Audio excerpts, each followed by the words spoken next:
Hey, thanks for clicking on my video. This is part number two of a video series. So if you haven't watched the first one, go watch that.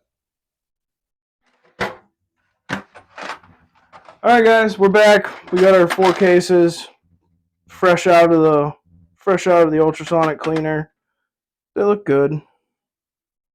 We're not going for absolutely brand new quality here. We're just going for clean. I don't have a light, but I have a light here. And they're doing all right. They're clean. So now what we're going to do is we're going to dump them in the brass dryer here. I already got a tray pulled. Big ass tray for four cases, but that means they'll dry extra quick. Mm-hmm. So then we're gonna throw this in, crank that thing on, and all right, guys, we're back. We got all our cases cleaned and dried, ready to go. We already have the bullet seating die set up in the press here. So now what we're gonna do is we're going to take these cases without primers in them, and we are going to wrong tray. This tray. We're just going to take this tool. This is called the chamfer and deburr tool. Chamfer, deburr. A chamfer, deburr. Chamfer and deburring tool. Chamfer, deburring tool. Correct. They come in a bunch of different sizes. This one is literally just like a universal. It's hand and small and makes your hand cramp. So, and we're literally just going to run. Why are we doing that? Okay, so what we're doing is we're trimming the neck on the inside. We're adding that angle of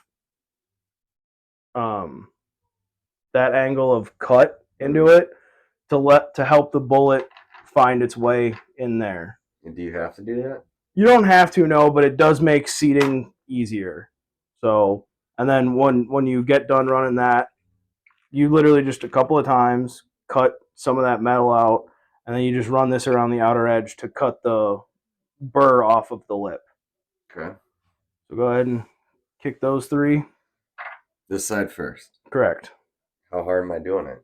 I mean, just you'll see. You'll tell. Here, I'll give you mine as a reference too. I can just go back and forth? Yep.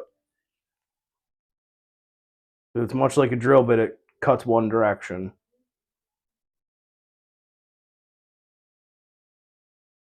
I have no idea if I'm doing it right. Yeah, that'll work. Yeah. I typically like to here. This is mine for comparison. Go ahead and check them out. Mine's got a little bit more of a lip on it. A little bit more of it's got a deeper cut, I guess you would say. Something to it? This will work just fine, but I prefer to do it this way because the less tension you put seating the bullet, the less likely you are to damage the bullet itself. Okay. But for hunting applications, this will work absolutely perfectly. All right. Put these over here. I'm going to grab you some primers real quick. I think I might have an open box. Yep, sure do.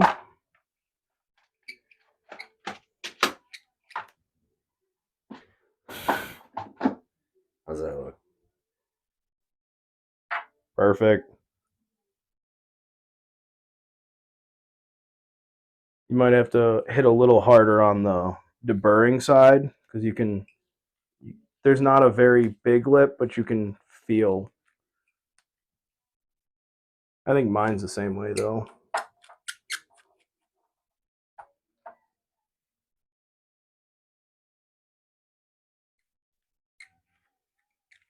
And this because we size down the neck, this doesn't need to be like, you don't need to be absolutely perfect about it. Yeah, that'll do her. I like that the depth of the cut on the inside of the mouth on that one. That one was good. I think we got them all. Do we have them all? I think so. Okay. All right, I'll take that back. Get that out of here. And now what we're going to do is load up the primer. Now, This is a hand priming tool. They make bench mounted primers. They make primers that hang off the side of the press. There's a bunch of different ways to go about it. I prefer the hand primer because you can feel it. Whereas a bench primer, it's diluted by it being on the bench, and it's a rather large tool. It's about yay big, and it's got a big old handle on it, kind of like this. So like this gives you more of a proper depth of feel, right? Okay, so I got, for anybody who's actually cares, we're gonna run CCI number 200 primers.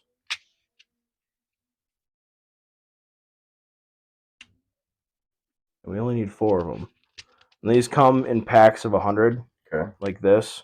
Are those pricey or no? They're pretty pricey. Really? I actually, fun fact, the first box of primers I bought was a box of large rifle Magnum primers. And that doesn't mean anything to you, but Magnum primers have more of a ignition than regular. Like these are regular primers.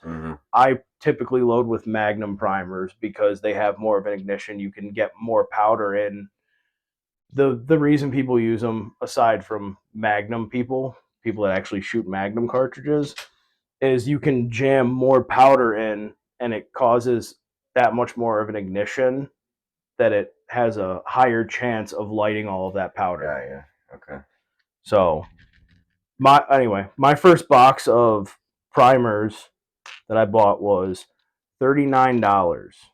That was in 2020. For that little box? No, for a brick of 1,000. So like something like this. Okay. Right? I just checked the prices because I'm down to my last like 200.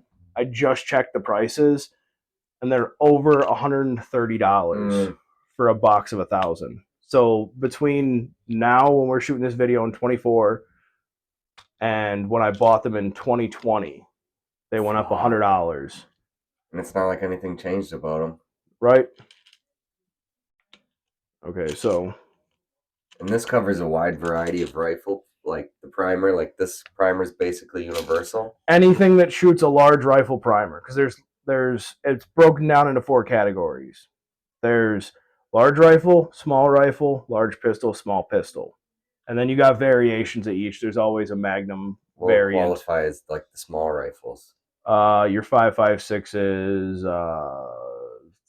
5.7, like that pistol that I got, 5.7, that runs small rifle. You can get, I'm not sure if you can with 270, but I know for a fact that I can get 308 small rifle brass. They use a small rifle primer rather than a large rifle. Difference or no? There's more of a difference in brand than anything. But all right, so we got this locked up. And the main difference with Magnums is they have about 10% more ignition, is what it comes down to. So like typically if you're running a Magnum primer, you would start at your normal starting point, let's say 50 grains, just for sake of ease. Sure. You run a Magnum primer, instead of 50, you want to do 45.5 because you're taking 10% off of that powder number. So, all right, give you that. And now with this, you're going to want to hold it. Here, let me. Yeah. I'll give you a basic rundown. I'm just throwing you to the wolves here. So basically, you don't ever want to point this into your face, because if you do have a primer ignition, you want it to be pointed away from you. Okay. So you slide it in just like that shell holder, same concept. And then with this, you go from, I don't have a primer in there yet, but you go from lock to on, and that lets them feed down into the neck, right? Pull the plunger, and it picked one up out of there with a little lift thing and fucking popped it in there. So now there's a primer in there. Okay. And then slide that in, and you literally just squeeze. Okay. That's it. Wait, so what were we worried about with, you said always away from you? Yep. Because if you end up putting a primer in sideways, or it hits a fucking chunk of metal, there is a chance that it could ignite. So now I just want to make sure it's set in all the way. Yep, you're good. Do I hold the bullet? No, but don't point it at my face. Point it that way. All the way down. Good to go. Bottomed out. Yeah, it's kind of sticky. You gotta. And then what I always do is I always check the seating depth on them. Typically, all the way down is good. You just want to be, if you can feel right there, it's like inside the head stamp. That's good. If it's outside the head stamp, it's not good. Yeah, just stick it upside down. That way we know they're done. You gotta make sure. You gotta make sure there's one in there.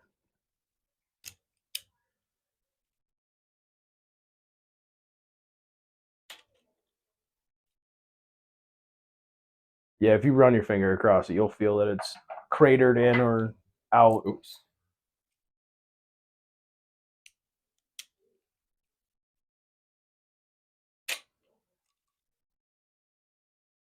Good to go. All set. Alrighty, sounds good. Now the next step, if you would please pull down that gunpowder there. This 4350, correct.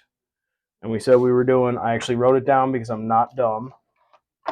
Wrote it down on here. We're doing 53 grains of 4350, and that's where we're gonna put them when we're done with them. So I'm gonna need that. This is a fresh pound of gunpowder. I've never used this. And this is the noodle type you were telling me about yesterday? Yep. Check it out. Give it a sniff. I fucking love the smell.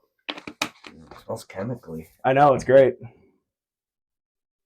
Why do they put a special coating on there? Yep, this is their extreme line, and it's coated to be not temperature sensitive. So like a couple of my powders that I have are temperature sensitive. So the same powder that I run for a summer load will run differently for a winter load. Now what's going on? Okay, this right here that I'm filling up is a powder trickler.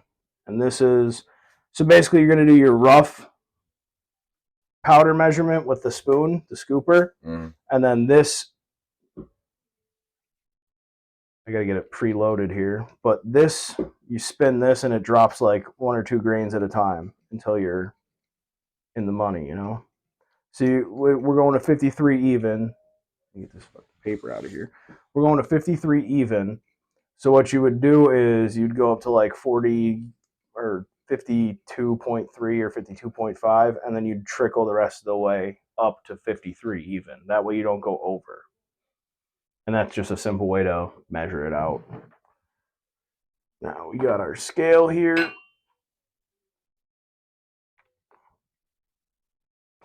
And our scale pan. And we're going to hold the button, turn it on.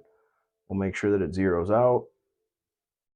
You always want to set this up so that the nozzle is over the thing.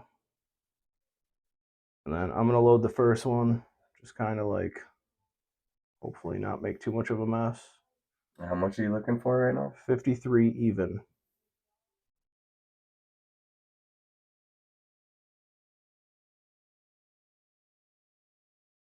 $54.8. So we're going to scoop just a little bit out. 52. So then we take this. No shit. That is crazy.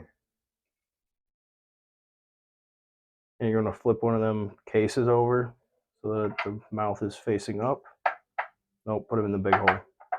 There you go. 53. All right. And then you take this funnel here. Grab the wing. Grab the wing. Right here? Yep. Dump her in there. You want to hold this down because it's a universal fit, so it's like stepped. There you go.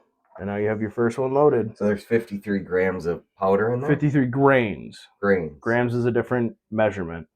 There's 53 grains of weight in there. Now, each one of these grains of powder does not weigh a grain. It's easier to think about it as each individual piece of gunpowder is a granule versus grain is the weight measurement of the granules. So when I buy a bullet and it says 130 grains. It's talking about the bullet weight. How much would this, can I put it on there and see how much this bullet would weigh right now? Sure. put it right in the pan. 254. So it's about 200 without powder in it. Okay. And then just so, I mean, you don't need to with this because we're loading so few of them, we'd know. But that's how I mark that, like, that one's got the proper powder charge in it. You ready to go? Mm-hmm. All right, I'm gonna just lay these out here. I'm actually gonna grab this one out of the way and put it just over here in the corner. That way we have it segregated as well.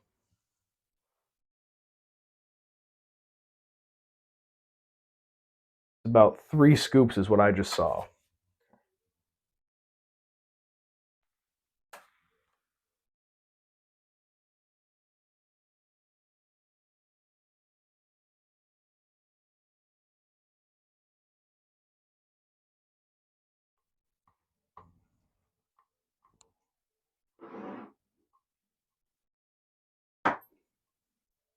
Yep, you're not in the pan. I was just watching the number. I didn't even see it.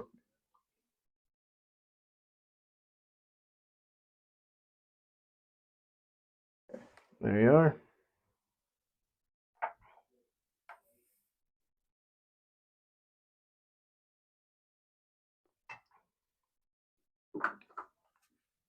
I'll give you a bullet if you want to put that in there. If not, it's fine. I don't. Yeah, because I already had to check which one I fucking put it in.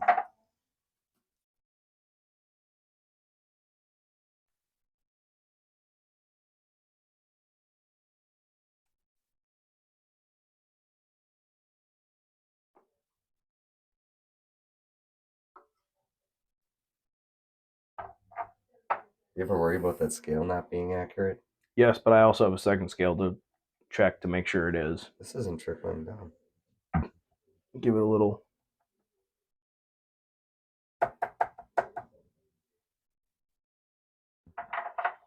Toss your bullet in there for you. You gotta put the pan back on. Jesus Christ. Yep. Typically, it's easiest. Hold on one sec. Typically, it's easiest if you put the funnel just on the round that you're about to dump. Okay. Shimmy that over a little bit. Out the way so you can see.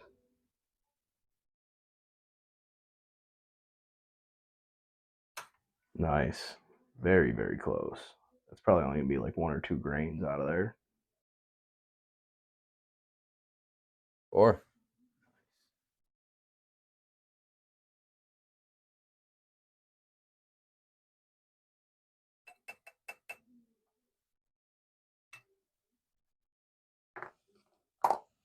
All right, now we're done with gunpowder. We're gonna put this stuff back into the jug.